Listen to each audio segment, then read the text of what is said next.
don't be thinking that creativity is such a good thing. It's a high risk, high return strategy. So if you're creative, you just try this. There's creative people in this room, man. You guys are going to have a hell of a time monetizing your creativity. It's virtually impossible. It's really, really difficult because, first of all, let's say you make an original product. You think the world will beat a pathway to your door if you build a better mousetrap. It's like, that's complete rubbish. It isn't true in the least. If you make a good creative product, you've probably solved about 5% of your problem. Because then you have marketing, which is insanely difficult, and then you have sales, and then you have customer support, and then you have to build an organization, and you have to, if it's really novel, you have to tell people what the hell the thing is. You know, we built this future authoring program, right, and it's available for people online. So how do you market that? No one knows what that is, and that's a real problem. If you write a book, well, then you have the problem that another million people have also written a book. But if you produce something that's completely new and doesn't have a category, people can't search for it online. How are they going to find it? So you just have, and then you have pricing problems, and it's really unbelievably difficult to produce something creative and then monetize it. And even worse, if you're the creative person, let's say you have a spectacular invention, you've got no money, right? You've got no customers. Those are big problems. And so maybe you go and you find a venture capitalist. We start with family and friends because that's how it works. You raise money for your product. You raise money from your family and friends. That's assuming you have family and friends that have some money and that they're going to give it to you. And most people aren't in that situation. So it's a terrible barrier right off the bat. And then of course you're putting your family and friends at substantial financial risk because the probability that your stupid idea is going to make money is virtually zero, even if it's a really brilliant idea. And so then let's say, well, you get past family and friends and you get venture capitalists involved, because that's often the next step, or an angel investor. There's steps in building a business. Family and friends, angel investor, that's some rich guy that you've happened to meet, some man or some way who's into this sort of thing and is willing to provide you with some money to get your product off the ground. Well, how much of your product is that person going to take? Well, most of it. And then if you get a venture, and no wonder, because you know, you don't have any money.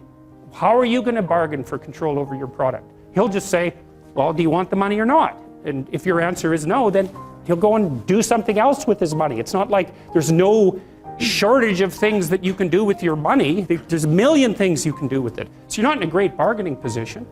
And then if you get venture capitalists involved, they'll take another big chunk, and maybe if they're not very straight with you, they'll just throw you out.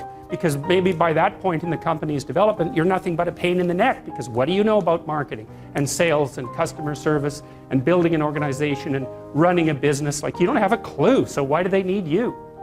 So even if you're successful at generating a new idea and you put it into a business, the probability that you as the originator of the idea are going to make some money from it is very, very low. So don't be thinking that creativity is something you would want to curse yourself with. Now, you know, it's not all bad, because it opens up avenues of experience for creative people that aren't available to people who aren't creative. But it definitely is a high risk, high return strategy. You know, so the overwhelming probability is that you will fail. But a small proportion of creative people succeed spectacularly. And so it's like a lottery in some sense. You're probably going to lose. But if you don't lose, you could win big. And that keeps a lot of creative people going. But also, they don't really have much choice in it, because if you're a creative person, you're like a fruit tree that's bearing fruit. So you don't really have, you can suppress it, but it's very bad for you. You know, the creative people I've worked with is, if they're not creative, they're miserable, so they have to do it. But, and you know, there's real joy and pleasure in it, and psychological utility. But that doesn't necessarily mean that it's an intelligent, it's certainly not a conservative strategy for moving forward through life. So, and you know, whenever I talk to people who are creative, and you guys should listen to this, because I know what I'm talking about.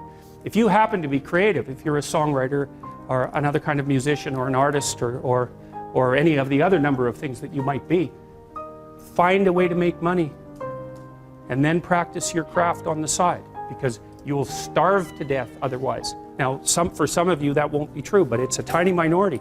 Your best bet is to find a job that will keep body and soul together and parse off some time that you can pursue your creative thing, because then, well, as a long-term strategy, a medium to long-term strategy, it's a better one. But it's got incredibly difficult for people, musicians for example, it's incredibly difficult for new musicians to monetize their craft, even if they're really, really good at it. So well, so anyway, so don't be, so I say, well, everyone's not creative, and everybody goes, oh, that's terrible. It's like, it's not so terrible. It's not self-evident that you would curse someone with high levels of creativity.